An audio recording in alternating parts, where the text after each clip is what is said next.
ദിവ്യാത്മാക്കൾക്കെല്ലാം വിനീതമായ നമസ്കാരം. നമ്മുടെ മനസ്സിലെ മാലിന്യങ്ങൾ രാഗം, ദ്വേഷം, കാമം, ക്രോധം, മദം, മാത്സര്യം ഇതൊക്കെ മനസ്സിൽ പൊന്തിക്കൊണ്ടിരിക്കുന്ന ഓരോ തരം വികാരങ്ങളാണ്. അത് മനസ്സിന്ദ്രിയങ്ങളിൽ കൂടി ലോകത്തിലേക്ക് നീങ്ങുമ്പോൾ സ്വാഭാവികമായും ഇത്തരം വികാരങ്ങൾ ഉണ്ടാവുക സ്വാഭാവികമാണ്. എന്താണ് രാഗം? നമുക്ക് സുഖമാണെന്ന് തോന്നുന്ന വസ്തുക്കളോടുള്ള അതിപ്രിയത്തിനാണ് രാഗം എന്ന് പറയുന്നത്. രാഗം എവിടെയുണ്ടോ അതിൻ്റെ പിന്നിൽ ദ്വേഷവുമുണ്ട്. ദ്വേഷം എന്നാൽ തനിക്കിഷ്ടമില്ലാത്ത വസ്തുക്കളോടുള്ള വെറുപ്പാണ്. ഇഷ്ടപ്പെടാത്ത വസ്തുക്കളോട് അപ്രിയവും ഇഷ്ടപ്പെട്ട വസ്തുക്കളോട് പ്രിയവും തോന്നുന്നു. ഇതിനാണ് രാഗദ്വേഷം. ഇവ രണ്ടും കാമ ക്രോധവും ഇതേപോലെ തന്നെയാണ്. ആഗ്രഹങ്ങൾ എവിടെയുണ്ടോ അതിൻ്റെ പിന്നിൽ ക്രോധവുമുണ്ട്. തൻ്റെ ആഗ്രഹത്തിന് വിഘാതം ആര് സൃഷ്ടിക്കുന്നുവോ അവരോടാണ് ക്രോധം ഉണ്ടാവുക.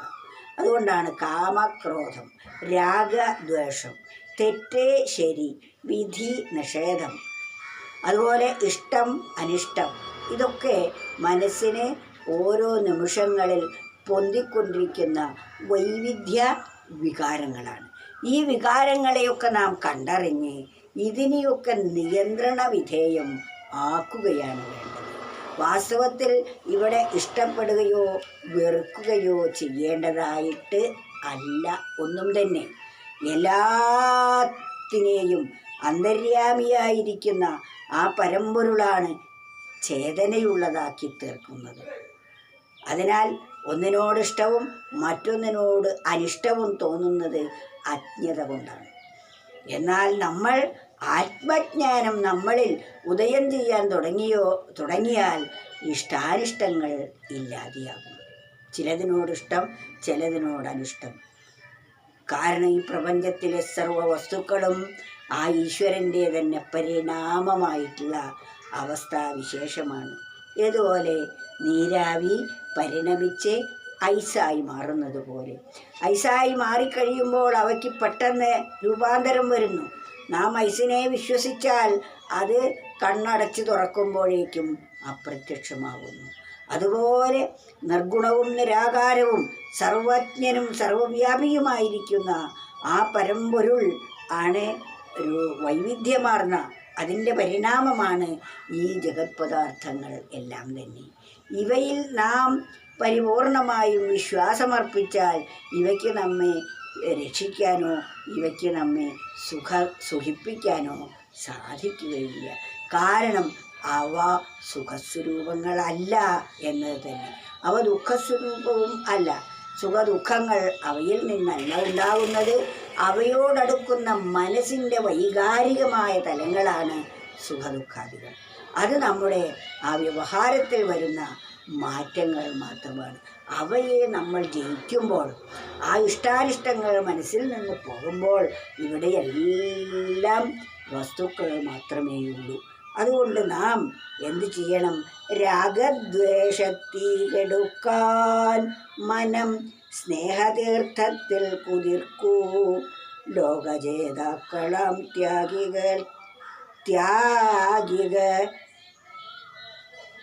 ത്യാഗികൾ തൻവഴി താരയിൽ ധീരം ജലിക്കൂ.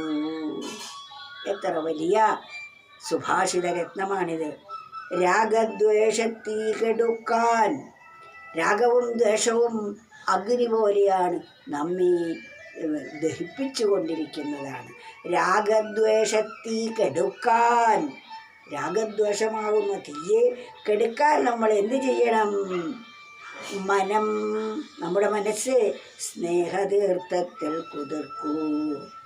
രാഗദ്വേഷമാകുന്ന അഗ്നിയുടെ ചൂടിൽ നിന്നും രക്ഷപ്പെടാൻ സ്നേഹമാകുന്ന തീർത്ഥത്തിൽ അതിനെ തണുപ്പിക്കൂ.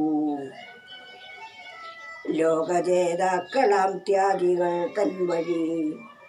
ലോകത്തെ ജയിച്ച, സ്വന്തം മനസ്സിനെ ജയിച്ച മഹാത്മാക്കൾ സ്വീകരിച്ച ആ മാർഗത്തിലൂടെ വേണം നമ്മളും ചരിക്കാൻ.